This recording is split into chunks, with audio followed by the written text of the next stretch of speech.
Hallelujah. जय मसीह की। Praise the Lord. सब भाई बहन को जय मसीह। आज का वचन बहुत ख़ास है, बहुत इम्पोर्टेंट है, हर व्यक्ति को सुनना बहुत ज़रूरी है। और आज हम इस विषय पर बात करेंगे कि यहाँ का जो मूल निवासी है, भारत के जो मूल निवासी हैं, वो आज भी भारत में जो है गुलामी का जीवन जी रहे हैं। और भारत के मूल निवासी भारत में ही गुलामी का जीवन क्यों जी रहे हैं, इसे आज हम बाइबल से सीखेंगे। और बाइबल में इनका विस्तार से वर्णन हम ठीक से बताएंगे। और यहाँ के लोगों को यहाँ के लोग गुलामी का जीवन क्यों जी रहे हैं, और यहाँ के जो मूल निवासी हैं उन्हें क्यों मूल निवासी कहा जाता है। बाकी जो आर्य लोग आए हैं उनको वो जो है कि विदेश से आए हुए लोग कहते हैं, जैसे अंग्रेज़ों को विदेशी कहा जाता था, और आर्य भी विदेशी ही हैं।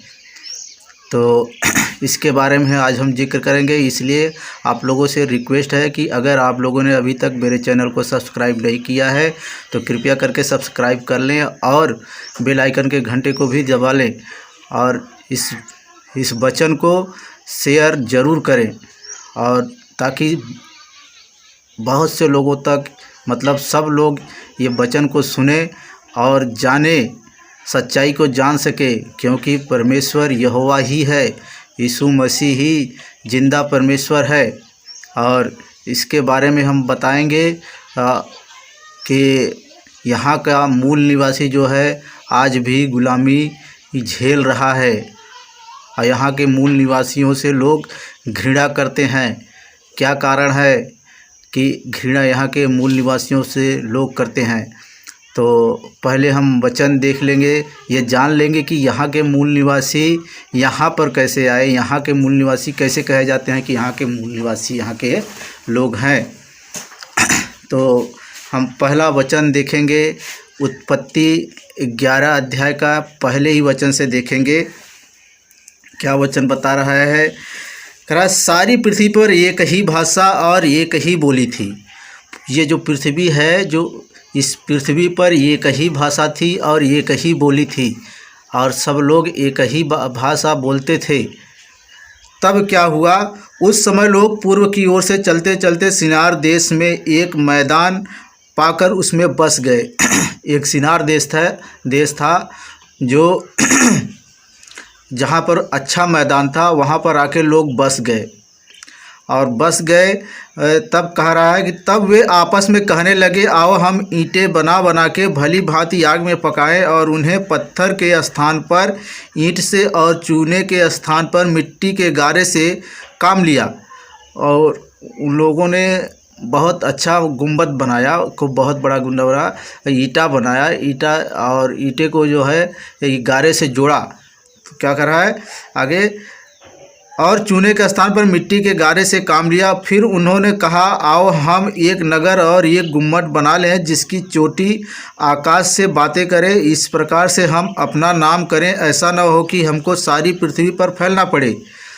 तो सब लोगों ने क्या सोचा कि आओ हम एक इतना बड़ा गुम्मट बनाए कि हम पूरी पृथ्वी पर न घूम फिर करके, बल्कि यहीं एक ही जगह पर रहेंगे, मेल मिलाप से, और मेल मिलाप से नहीं बल्कि एक ही जगह पर रहेंगे ताकि हमारा नाम हो। और फिर ऐसा उन लोगों ने किया भी। पाँचवें वचन में, जब लोग नगर और गुम्मट बनाने लगे तब उन्हें देखने के लिए यहोवा उतर आया। पाँचवें वचन में देखेंगे तो कह रहा है कि जब वो लोग नगर बनाने लगे तो उन्हें देखने के लिए परमेश्वर जो यहोवा है उतर आया, स्वर्ग से उतर आया।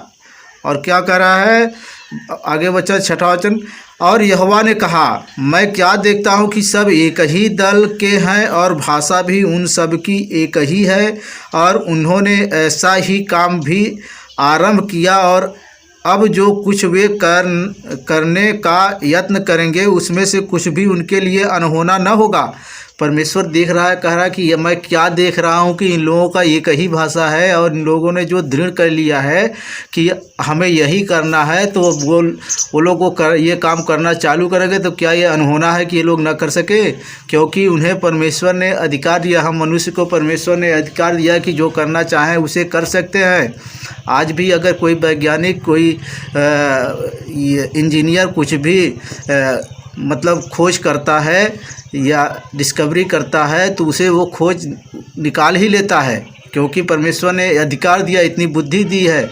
बुद्धि तो परमेश्वर ने सबको दी है, यहाँ तक कि जानवर को भी दिया है, लेकिन वो कभी डिस्कवरी नहीं किया, कभी किसी ने खोज नहीं किया, किसी ने कुछ आविष्कार किसी जानवर ने नहीं किया।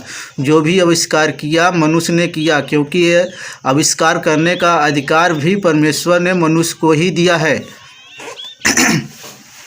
आज भी जितने आविष्कार देखेंगे तो मनुष्य ने ही किया है, कोई जानवर ने नहीं किया है, किसी बंदर ने नहीं किया है।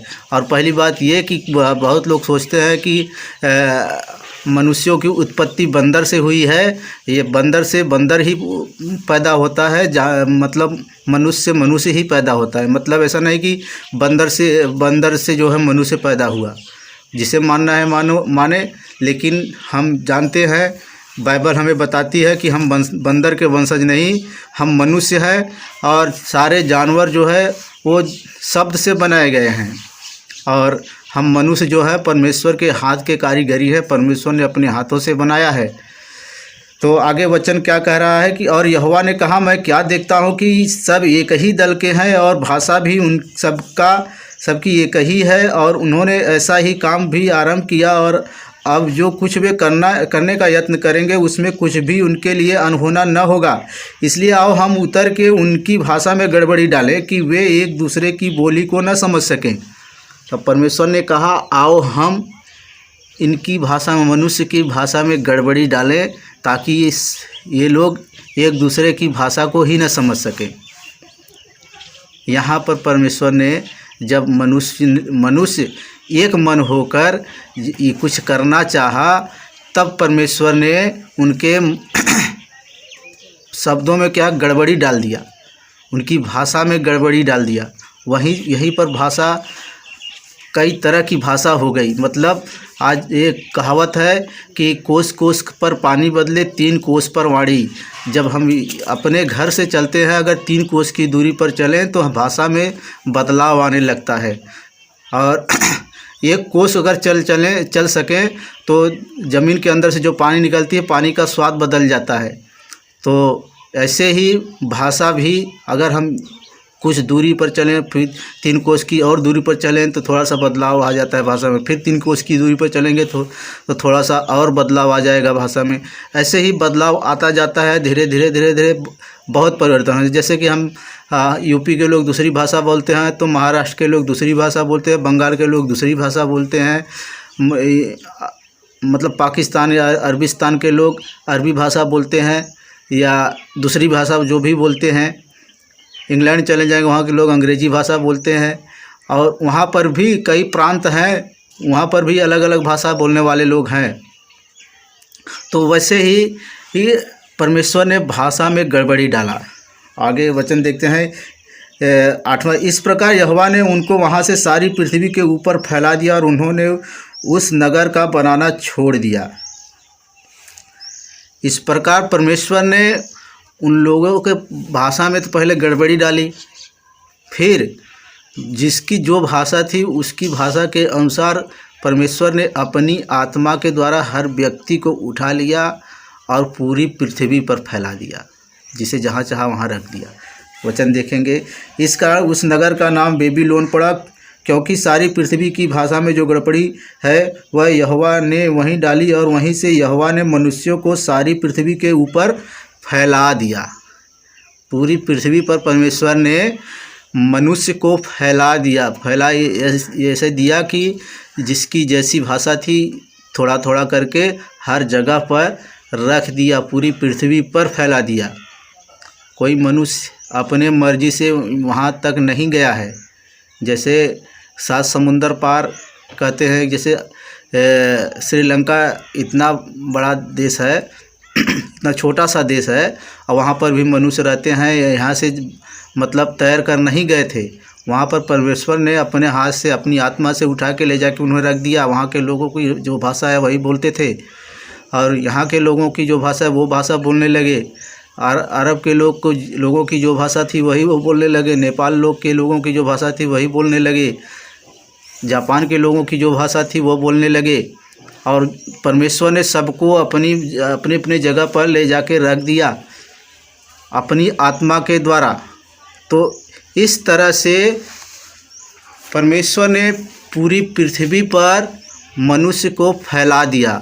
इस प्रकार पूरी पृथ्वी पर मनुष्य फैल गए और एक राष्ट्र से दूसरे राष्ट्र का भाषा अलग होने के कारण कोई किसी की भाषा नहीं समझ सकता था। जो जिस देश में रहता था उसी देश की भाषा समझता था पहली बात। और दूसरे देश का व्यक्ति अगर दूसरे देश में जाता था उसकी भाषा नहीं समझ पाता था, इसलिए अपने ही देश में रहता था। तो ऐसा हुआ कि भारत जो जिस देश में रहता था उसी देश में की भाषा जानता और बोलता था और आज भी अपने ही देश की भाषा बोलते हैं लोग। भारत में जो लोग रहते थे वो लोग बड़े पुजारी थे। भारत में जिसे परमेश्वर ने आज की जिसे मूल निवासी कहा जाता है वे लोग भारत में जो है बड़े पुजारी लोग थे। लेकिन किसके पुजारी थे? वो मूर्ति पूजा किया करते थे, मूर्ति पूजा किया करते थे और सच्चे परमेश्वर को नहीं जानते थे। बल्कि वो लोग क्या करते थे, जिसे आज हम अपनी पुरखा कहते हैं, वो लोग जो है सच्चे परमेश्वर यहोवा को नहीं पुकारते थे, नहीं मानते थे। जब उनका मन क्या है भटका हुआ मन था।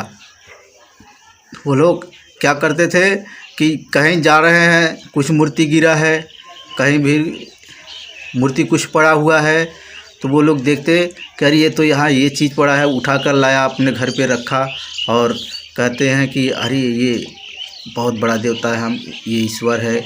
वो अपने हाथ के बनाए अपने हाथ से कुछ भी मूर्ति बना लेते, क्रिएट कर लेते, तो कहते कि ये इसे हमने बनाया है, ये हमारा भगवान है, ये हमारा ईश्वर है, अब हम इसकी पूजा करेंगे, इसकी अर्चना करेंगे, इससे हम अपनी इच्छा पूरी करेंगे, जो मांगेंगे वो ये हमें देगा। जबकि ऐसा कुछ भी नहीं होता, खाली उन लोग की मान्यता हो जाती थी, ऐसा मानने लग जाते थे। आज भी ऐसा ही है, लोग जो है कि मूर्ति के सामने आ जाके फुस करते हैं, जो कुछ भी मांगते हैं, क्या कुछ मिल जाता है? कुछ भी नहीं मिलता। लेकिन उनकी मान्यता है, उनकी सोच है, उनका विचार है, ऐसी परंपरा बहुत दिन से चली आ रही है, वैसा मान रहे हैं। तो ऐसा वो लोग यहाँ के जो मूल निवासी थे वो लोग ऐसा ही बात मानने लगे, ऐसा ही करने लगे जो परमेश्वर को नहीं भाता था। इस वचन आगे हम वचन देखेंगे, व्यवस्था विवरण में क्या कहता है कि ऐसे लोगों से परमेश्वर घृणा करता है जो कि मूर्ति पूजा करते हैं। हालेलुया। एक वचन देखेंगे, व्यवस्था विवरण 5 का 8 से 10 तक देखेंगे। क्या आता है, तू अपने लिए कोई मूर्ति खोद कर न बनाना, न किसी की प्रतिमा बनाना जो आकाश में या पृथ्वी पर या पृथ्वी के जल में है। तू उनको दंडवत न करना और न उनकी उपासना करना, क्योंकि मैं तेरा परमेश्वर यहोवा जलन रखने वाला ईश्वर हूँ और जो मुझसे बैर रखते हैं उनके बेटों पोतों और परपोतों को पितरों का दंड दिया करता हूँ, और जो मुझसे प्रेम रखते हैं और मेरी आज्ञाओं को मानते हैं उन हजारों पर करुणा किया करता हूँ। परमेश्वर यहोवा बोल रहा है कि जो मुझसे घृणा करते हैं मैं उनसे तो घृणा करता हूँ, बल्कि उनके पोते परपोतों से भी घृणा करता हूँ। क्योंकि आज भी जैसे कि मनुष्य का पहला गुरु उसका माँ बाप ही होता है। जो उसके माँ बाप उसे सिखाएंगे वही वह सीखता है, वही जानता है, वही आगे चलकर वही वह करता है। तो परमेश्वर ने इसीलिए कहा कि मैं उनसे तो घृणा करता हूँ, लेकिन जो उनके पोते परपोते हैं उनसे भी घृणा करता हूँ।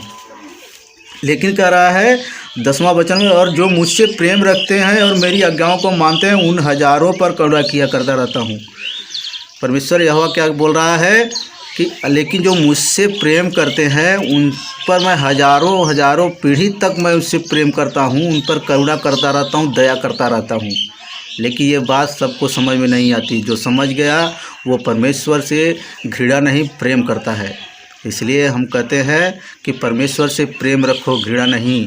आज ज्योति शर्मा और बजरंग दल के और विश्व हिंदू परिषद के लोग परमेश्वर के लोगों से घृणा कर रहे हैं। इसका परिणाम उन लोगों को बहुत बुरा भोगना पड़ेगा। इसके बारे में मैं भविष्यवाणी कर चुका हूँ, आगे भी कई भविष्यवाणियाँ हैं, मैं बताऊँगा। और आज मैं इसलिए आया हूँ इस बच्चन को सिखाने के लिए कि ये बात सिखाएंगे कि यहाँ के जो मूल निवासी हैं वो मूल निवासी आज भी जो है कि शुद्ध करके यहाँ पर जी रहे हैं, और यहाँ के मूल निवासी आज भी गुलामी का जीवन जी रहे हैं। और एक वचन देखेंगे, व्यवस्था विवरण 7 का 9 से 10 तक, उसमें क्या लिखा है, करा है वचन। इसलिए जान रख कि तेरा परमेश्वर यहोवा ही परमेश्वर है। यह विश्वास योग परमेश्वर है जो उससे प्रेम रखते हैं और आज्ञाएं मानते हैं, उनके साथ 1000 पीढ़ी तक अपनी वाचा का पालन करता है। परमेश्वर कह रहा है कि जो देख तेरा परमेश्वर यहोवा कह रहा है, इसलिए जान रख कि तेरा परमेश्वर यहोवा ही परमेश्वर है। हर व्यक्ति का परमेश्वर जो है यहोवा ही परमेश्वर है। ऐसे लोग कह रहा है यह विश्वास योग परमेश्वर है, और यह परमेश्वर जो है विश्वास योग परमेश्वर है। जो उससे प्रेम रखते हैं और आज्ञाएं मानते हैं, उनके साथ 1000 पीढ़ी तक अपनी वाचा का पालन करता है। उसके साथ परमेश्वर 1 पीढ़ी, 2 पीढ़ी, 3 पीढ़ी, 4 पीढ़ी, 5 पीढ़ी, 100 पीढ़ी नहीं, 1000 पीढ़ी। हमारे बाद हमारे बच्चे, हमारे बच्चे के बाद उनके बच्चे, उनके बच्चों के बाद उनके बच्चों, उनके 1000 पीढ़ी तक परमेश्वर ऐसा कहता है, करुणा करता रहता हूँ मैं। तो अपनी पीढ़ी को क्यों बिगाड़ें? लेकिन मनुष्य का दिमाग ऐसा है, मनुष्य के दिमाग में ये शैतान ने ऐसी त्रुटियां डाल दी, ऐसी गलतियां डाल दी कि वो परमेश्वर से घृणा करके मूर्तियों से प्रेम करने लगा, जो कि परमेश्वर को नहीं भाता। आज हम और आगे देखेंगे वचन। और उन पर करुणा करता रहता है, और जो उससे बैर रखते हैं वह उनके देखते उनसे बदला लेकर नष्ट कर डालता है। और अपने बैरी के विषय वह विलम्ब न करेगा, उसके देखते ही उससे बदला ले लेगा। परमेश्वर कह रहा है कि जो परमेश्वर से प्रेम नहीं रखता, जो घृणा करता है, उसके देखते देखते ही परमेश्वर उससे बदला ले लेगा। उसको समझ में भी नहीं आएगा और उसे नष्ट भी कर डालेगा। यही कारण है कि यहाँ के मूल निवासी हार गए आर्य लोग से, आर्य लोग से हार गए, और परमेश्वर ऐसे लोगों से घृणा करता था। आज भी यहाँ के लोग जो मूल निवासी है मूर्ति पूजा पर ज़्यादा बल देते हैं। आज और आगे वचन देखेंगे, इसमें इस वचन में हम क्या बता रहे हैं, दो बातें लिखी हुई, एक अच्छी बात, एक बुरी बात। पहला बात, जो परमेश्वर से प्रेम करते हैं और उसकी आज्ञाओं को मानते हैं, उनके 1000 पीढ़ी तक वाचा पूरा करता है और करुणा करता रहता है। जो उससे बैर रखते हैं वह उसे नष्ट कर डालता है, उनके 1000 पीढ़ी तक बदला लेता है। परमेश्वर क्या 1000 पीढ़ी तक जो परमेश्वर की बात को मानता है उसके 1000 पीढ़ी तक वह करुणा करता रहता है, लेकिन जो नहीं मानता वो 1000 पीढ़ी तक उनको फिर वह दंड देता रहता है। यही वजह है कि जो यहाँ भारत के मूल निवासी थे, परमेश्वर की आज्ञा न मानकर बल्कि अपने मन का देवता बनाकर उनकी पूजा आराधना करते थे, जो परमेश्वर को नहीं भाता। क्योंकि परमेश्वर जलन रखने वाला परमेश्वर है। वह नहीं चाहता कि जिस मनुष्य को परमेश्वर ने अपने स्वरूप के अनुसार अपनी समानता में बनाया है, वह परमेश्वर को छोड़कर पराये देवताओं की आराधना करे। क्योंकि परमेश्वर ने मनुष्य को अपनी आराधना करने के लिए बनाया। संसार में 2 तरीके के लोग रहते हैं, पहला परमेश्वर को मानने वाले लोग, दूसरा परमेश्वर को न मानने वाले लोग। जो परमेश्वर को मानते हैं वह उन पर करुणा करता रहता है, पर जो नहीं मानते उन पर परमेश्वर का क्रोध आता है और परमेश्वर ऐसे लोगों पर अन्य भाषा में बातें करने वालों के द्वारा चढ़ाई कराता है और जो क्रूर होते हैं उनसे हरवा देता है। परमेश्वर के वचन में लिखा है कि अन्य भाषा में बात करने वाले व्यक्तियों से परमेश्वर चढ़ाई करवा देता है और उन्हें हरवा देता है। यहाँ के मूल निवासी जो थे कि परमेश्वर की बात न मानकर अपनी मन मर्जी का काम करते थे। ऐसा नहीं है कि जब परमेश्वर ने यहाँ के लोगों से बात नहीं किया होगा, यहाँ का इतिहास नहीं लिखा गया, लेकिन यहाँ के लोगों से भी बात किया था और यहाँ के लोगों से बात किया भी है, लेकिन उसका दर्शन हमें अभी तक मिला कुछ नहीं। मिलेगा तो हम ज़रूर बता देंगे। फिर भी अभी हम जो हमारी दर्शन के हिसाब से हमें जो मिला है वो बता रहे हैं। आप वचन से थोड़ा बता रहे हैं। आप पहला कुरिन्थियों 14:21 में देखेंगे तो उसमें क्या लिखा है, परमेश्वर ने क्या कहा है, मैं अपरिचित भाषा बोलने वालों के ये द्वारा और पराये मुख के द्वारा इन लोगों से बातें करूँगा तो भी वे मेरी न सुनेंगे। ये लोग मेरी नहीं सुनते, इसलिए परमेश्वर कह रहा है मैं अपरिचित भाषा बोलने वालों को अपरिचित मुख से मैं उनसे बातें करूंगा। और दूसरा बात ये देखें, यशायाह 28:11 में कह रहा है, वह तो इन लोगों से परदेशी होठों और विदेशी भाषा वालों के द्वारा बातें करेगा। परमेश्वर ऐसे लोगों से विदेशी भाषा बोलने वालों से बातें करेगा। आप देख सकते हैं कि यहाँ के मूल निवासियों को संस्कृत भाषा में बोलने वाले लोग आए और यहाँ पर चढ़ाई किया और यहाँ के मूल निवासी लोग हार गए। जो जिनकी भाषा संस्कृत थी वो लोग आर्य थे। आर्य लोग जब यहाँ पर आए तो उनकी भाषा संस्कृत थी और क्रूर थे, निर्दयी थे। यहाँ पर जब आए तो वो लोग थोड़ा क्या थे, थोड़ा गोरे थे, हट्टे कट्टे थे, सुंदर थे। उनकी औरतें भी खूबसूरत थीं। तो जब यहाँ पर आए तो यहाँ के जो मूल निवासी थे काले रंग के थे, सांवले रंग के थे। उनकी गोरी औरतों को देखकर क्या हुए, ललायित हुए, लालच करने लगे, उनकी औरतों को ऊपर आकर्षित हो गए। तो वो लोग क्या काम किए कि अपनी औरतों को देना चालू कर दिए। यहाँ के राजाओं को मूल निवासी जो बड़े बड़े लोग थे उनको देना चालू कर दिए। और उनको जब वो उनकी औरत को पाया तो उनको ठिकाना दे दिया, उन लोगों को मतलब आश्रय दे दिया रहने के लिए। ऐसा करके औरतों को जब वो लोग यहाँ पर भेजना चालू कर दिए तो वो यहाँ के लोग जो है कि खूबसूरत औरत पाकर ललायित हुए, आकर्षित हुए, उनकी औरतों को अपना रख लिया। तो ऐसे लोगों को लोग क्या कह दिए, क्षत्रिय हैं, ये लोग राजा हैं। तो राजा से मिलकर वो लोग क्या है, उनका रिश्तेदार बन गए। उनके रिश्तेदार हो जाने के वजह से अब जब उनकी औरतों के द्वारा जो मूल निवासी थे उनको भी मारना चालू कर दिए।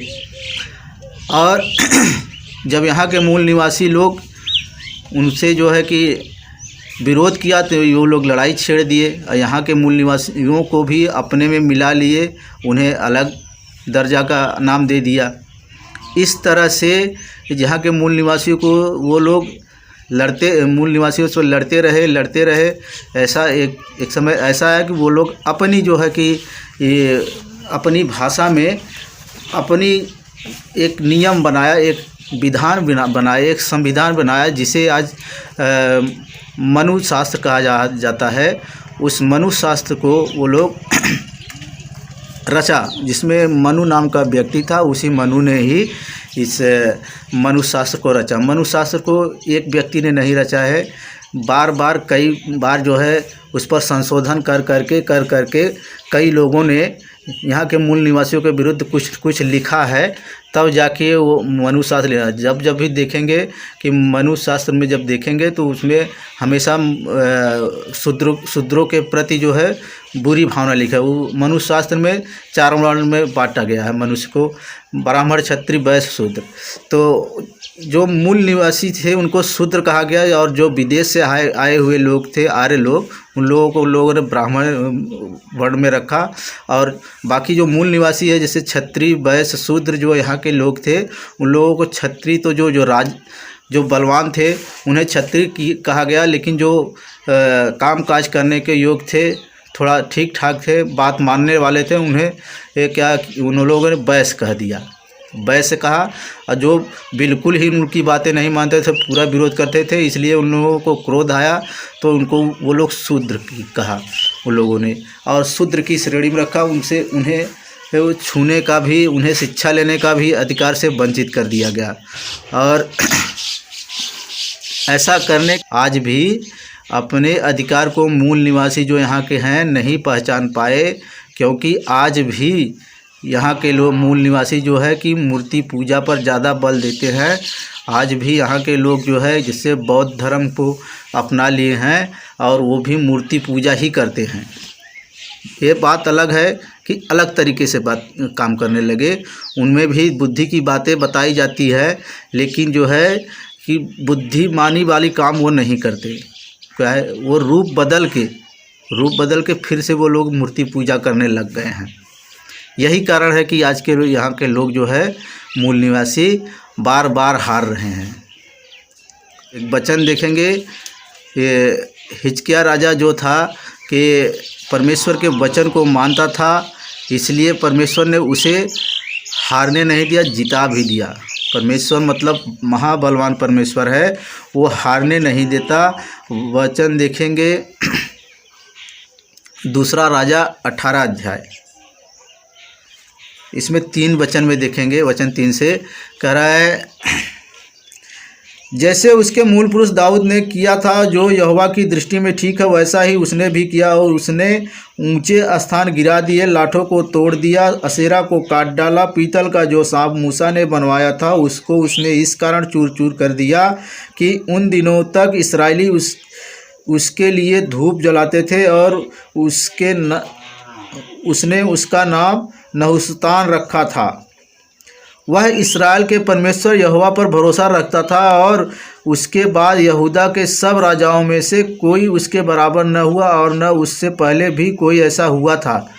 एक हिजकिय्याह राजा था जो कि परमेश्वर पर पूरा भरोसा रखने लगा था, और राजा दाऊद की तरह भी वह उससे भी बढ़ के परमेश्वर पर भरोसा रखने लगा। उस पर जब चढ़ाई हुई तो वो डरा नहीं, परमेश्वर से आराधना करने लगा। और वो काम क्या करता था, वह जितनी वहाँ पर मूर्ति पूजा होती थी उसके देश में, मूर्तियों को तोड़ डाला, देवताओं की वेदियों को नाश कर डाला। और कह रहा है कि राजाओं में से कोई उसके बराबर न हुआ, और न उससे पहले भी ऐसा कोई हुआ था, ऐसा कोई भी नहीं हुआ था। 19 का 14 वचन में देखेंगे, एक ही रात में दूतों को जो है कि परमेश्वर ने मार डाला। जब हिजकिय्याह राजा को सन्हेरीब राजा ने घेर लिया चारों तरफ से, उसकी सेना ने आके घेर लिया, तब वह घबरा गया था। अपने मंत्रियों से बुला बुला के पूछा कि अब हम क्या करें। तब वचन देखेंगे दूसरा राजा 14 वचन। इस पत्री को हिजकिय्याह ने दूतों के हाथ से लेकर पढ़ा, तब यहोवा के भवन में जाकर उसको यहोवा के सामने फैला दिया। तब हिजकिय्याह ने यहोवा से यह प्रार्थना की, हे इस्राएल के परमेश्वर यहोवा, हे करूबों पर विराजने वाले, पृथ्वी के सब राज्यों के ऊपर केवल तू ही परमेश्वर है। आकाश और पृथ्वी को तू ही ने बनाया है। हे यहोवा, कान लगाकर सुन, हे यहोवा, आंखें खोल कर देख और सन्हेरीब के वचनों को सुन ले, जो उसने जीवित परमेश्वर की निंदा करने को कहला भेजे हैं। हे यहोवा, सच तो है कि अश्शूर के राजाओं ने जातियों को और उनके देशों को उजाड़ा है, और उनके देवताओं को आग में झोंका है, क्योंकि वे ईश्वर न थे, वे मनुष्यों के बनाए हुए काठ और पत्थर ही थे। इस कारण वे उनका नाश कर सके। इसलिए अब हे हमारे परमेश्वर यहोवा, तू हमें उसके हाथ से बचा कि पृथ्वी के राजा राज्य के लोग जान ले कि केवल तू ही यहोवा है। यहाँ पर जो है प्रार्थना कर रहा है हिजकिय्याह राजा परमेश्वर से, जबकि खुद राजा है और भी कुछ कर सकता है, लेकिन लड़ाई लड़ के जीत सकता था, लेकिन वह जान गया कि हमारे पास सेना कम है और हमारे पास 1000 सेना है, 10,000 सेना से नहीं लड़ सकते, लड़कर नहीं जीत सकते। तब उसने क्या किया कि परमेश्वर को पुकारा, परमेश्वर को पुकारा, प्रार्थना किया और क्या प्रार्थना किया अभी मैंने पढ़ा, आपने सुना। और ऐसा जब पढ़ा उसने किया तो परमेश्वर ने क्या किया, अपना दूत भेज दिया। एक ही रात में उसके दूतों ने उतरा और सन्हेरीब राजा के 1,85,000 सैनिकों को मार डाला, बिना लड़ाई लड़े। वचन देखेंगे 19 का 35 से 37 तक। उसी रात में क्या हुआ कि यहोवा के दूत ने निकलकर असूरियों की छावनी में 1,85,000 पुरुषों को मारा। और भोर को जब लोग उठे तब देखा कि सब पड़े हैं। तब असूर का राजा सन्हेरीब चल दिया और लौटकर नीनवे में रहने लगा। वहाँ वह अपने देवता निस्रोक के मंदिर में दंडवत कर रहा था कि अदीमेलेक और सरेसेर ने उसको तलवार से मारा और अरारात देश में भाग गए। तब उसका पुत्र एसरहद्दोन उसके स्थान पर राज करने लगा। ऐसा हुआ कि जब सन्हेरीब राजा हिजकिय्याह राजा से जो है कि मतलब ये चिट्ठी लिखकर भेजा कि तू अपने जो है कि अपना पीठ दिखा दे, मतलब अपना हथियार डाल दे, अपनी हार मान ले कि और अपनी जो है कि औरतों को, अपने बच्चों को, सबको मुझे दे दे कि ताकि मैं उनका जो है कि शोषण कर सकूं।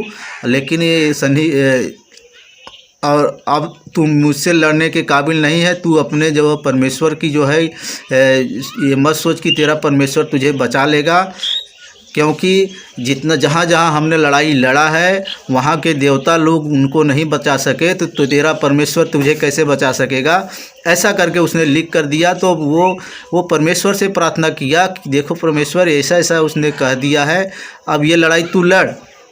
तो परमेश्वर ने क्या काम किया, वचन 35 में देख रहे हैं, 35 में देखें। उसी रात में क्या हुआ कि यहोवा के दूत ने निकलकर असूरियों की छावनी में 1,85,000 पुरुषों को मारा। 1,85,000 पुरुषों को मारा। उसके सैनिक टोटल इतने ही थे, 1,85,000। सारे सैनिकों को मार डाला, सिर्फ सन्हेरीब राजा को छोड़ दिया। और वह भाग गया, वहाँ से भागा। तब कहाँ गया, कह रहा है वचन में, कह रहा है तब असूर का राजा सन्हेरीब चल दिया और लौटकर नीनवे में रहने लगा। वहाँ वह अपने देवता निस्रोक के मंदिर में दंडवत कर रहा था कि अदीमेलेक और सरेसेर ने उसको तलवार से मारा और अरारात में भाग गए। उसको मारकर वो लोग भाग गए। यहाँ पर देख रहे हैं परमेश्वर से जो प्रेम करता है, परमेश्वर उससे भी प्रेम करता है। यहाँ जब हम परमेश्वर से प्रीत करते हैं, परमेश्वर हमसे प्रीत रखता है और हमें हारने नहीं देता, हमें जीत में ले चलता है, शामिल करता है। अब देखेंगे उसके मृत्यु के बाद जो है और राजा लोग जो आए, वो लोग जब बुरे काम किए तो वो लोग हार गए। परमेश्वर से जब प्रीत रखोगे तो जीतोगे, जब परमेश्वर से प्रीत नहीं रखोगे तो हारोगे। तो जब हारोगे तो ऐसा लगेगा कि जो जीतेगा वो कहेगा कि मैं तो अपने देवता के बल पर इनसे जीत गया, उनका परमेश्वर उनका साथ नहीं दिया। परमेश्वर इसलिए नहीं साथ देता क्योंकि जब हम मनुष्य लोग परमेश्वर की न सुनकर किसी देवता की, किसी देवी की, किसी मूर्ति की बात करने लगते हैं, उनकी शक्तियों पर भरोसा रखने लगते हैं, तो परमेश्वर तब उनकी सहायता नहीं करता। इसलिए हमें किसी देवता का, किसी देवी देवता का या किसी मूर्ति का हमें जो है भरोसा नहीं करना है, सब सिर्फ परमेश्वर पर भरोसा रखना है। हिजकिय्याह के मृत्यु के बाद उसका लड़का राजा हुआ। दूसरा राजा 21 का 2 में देखें, जो परमेश्वर की दृष्टि में बुरा था मनश्शे ने वही किया। दूसरा राजा 21 का 2 वचन में देखेंगे, करा उसने उन जातियों के घिनौने कामों के अनुसार जिनको यहोवा ने इस्राएलियों के सामने देश से निकाल दिया था, वह किया जो यहोवा की दृष्टि में बुरा था। परमेश्वर की दृष्टि में जो बुरा था वही उसने किया। मतलब मनश्शे जो है कि बुरा किया। मनश्शे जो है कि हिजकिय्याह राजा के मरने के बाद मनश्शे जो है कि राजा हुआ। मनश्शे ने बहुत बुरा किया, बहुत बुरा किया। और जो यहोवा की दृष्टि परमेश्वर की दृष्टि में बुरा था। दूसरा राजा 21 का 6 में देखा, मनश्शे द्वारा अपने बेटे को आग में होम करके चढ़ाना।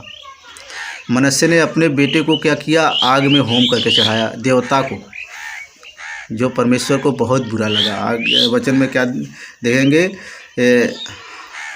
4 से देखते हैं।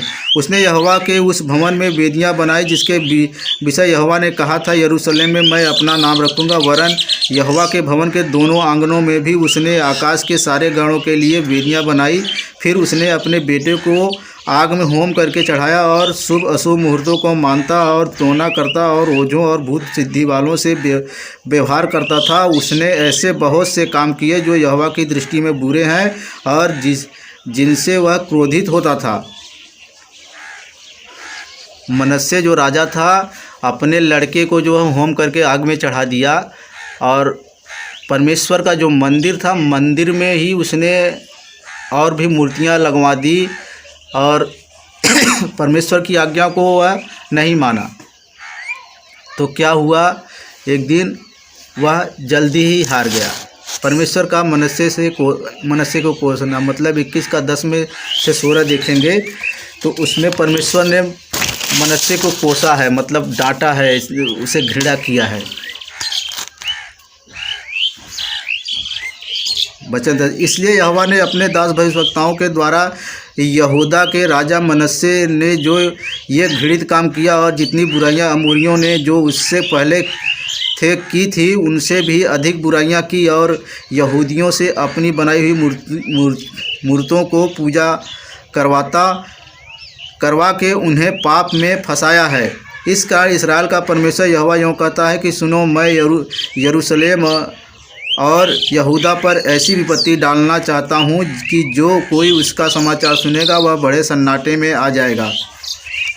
जो नापने की डोरी मैंने सोमरोन पर डाली है और जो साहुल मैंने आहाब के घराने पर लटकाया है, वही यरूशलेम पर डालूंगा। और मैं यरूशलेम को ऐसा पोंछूंगा जैसे कोई थाली को पोंछता है और उसे पोंछकर उलट देता है। मैं अपने निज भाग के बचे हुए को त्याग कर शत्रुओं के हाथ कर दूंगा और वे अपने सब शत्रुओं के लिए लूट और धन बन जाएंगे। इसका कारण यह है कि जब वे उनके पुरखा मिस्र से निकले तब से आज के दिन तक वे वह काम करके जो मेरी दृष्टि में बुरा है मुझे क्रोध दिलाते आ रहे हैं। मनश्शे ने न केवल वह काम करा के यहूदियों से पाप कराया जो यहोवा की दृष्टि में बुरा है, वरन निर्दोषों का खून बहुत बहाया, यहाँ तक कि उसने यरूशलेम को एक सिरे से दूसरे सिरे तक खून से भर दिया। मनश्शे ने वो काम किया कि जो परमेश्वर की दृष्टि में बुरा है और उसे ऐसा करके परमेश्वर को क्रोध दिलाया।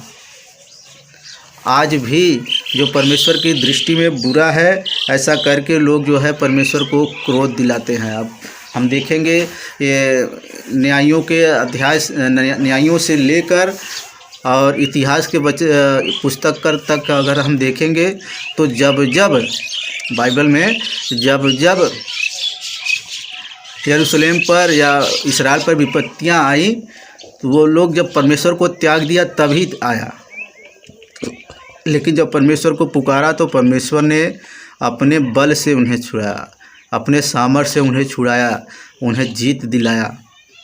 आज भी यहाँ के मूल निवासी परमेश्वर को नहीं पुकारते, वो लोग अपनी बुद्धि का सहारा लेते हैं और परमेश्वर कहता है तुम बुद्धिमान बनो, और बुद्धि का वो लोग उपयोग नहीं करते बल्कि अपनी समझ का सहारा लेते हैं। अपनी समझ का सहारा लेने के वजह से हार जाते हैं। यही कारण है कि आज यहाँ के मूल निवासी हार जा रहे हैं, परमेश्वर को नहीं पुकारते बल्कि वो लोग अपनी दृष्टि में बड़ी बुद्धिमानी का बात सोचते कि मैं जो कर रहा हूँ बहुत अच्छा करता हूँ। तुम अपनी दृष्टि में बुद्धिमानी बन करके कभी नहीं परमेश्वर से पार हो सकोगे, ना अपने बैरी से जीत सकोगे, क्योंकि जब तुम्हारा बैरी बुरा है और तुमसे बलवान है तो तुम बुद्धिमानी तुम्हारी यही है कि तुम परमेश्वर की ओर अपना जो है कि दृष्टि लगाओ। आइए हम इस वचन के लिए प्रार्थना करते हैं और ये वचन को यहीं समाप्त करते हैं। और आपसे रिक्वेस्ट है कि अभी तक मेरे चैनल को सब्सक्राइब नहीं किया है तो सब्सक्राइब कर ले और इस वचन को शेयर ज़रूर करें ताकि और भी लोग इस वचन को सुने और उनका विश्वास बढ़े। हालेलुया। जीवित अनुकारी परम पवित्र परमेश्वर, सनातन परमेश्वर, अनादि और अनंत काल के परमेश्वर, इस वचन के द्वारा प्रभु ये संदेश हर मूल निवासी के पास पहुँचे और हर मूल निवासी सुने और तेरे सच्चे नाम को जाने और जीवन को प्राप्त करे यीशु राजा। और क्योंकि जीवन का कर्ता तो तू ही है यीशु राजा, हम तुझे अपने जीवन का प्रभु स्वीकार करते हैं। आप भी हमारी भक्ति को, प्रार्थना को स्वीकार करें। इस प्रार्थना के द्वारा प्रभु सब लोग चंगाई, छुटकारा पाएँ और प्रभु जय पाएँ, क्योंकि तू हमें जय देने के लिए आया है यीशु राजा। और हमें जय के उत्सव में ले चल खुदावन। यीशु मसीह के पवित्र नाम से दुआ को मांगते हैं पिता, सुने और ग्रहण करें। आमीन आमीन। जय मसीह की।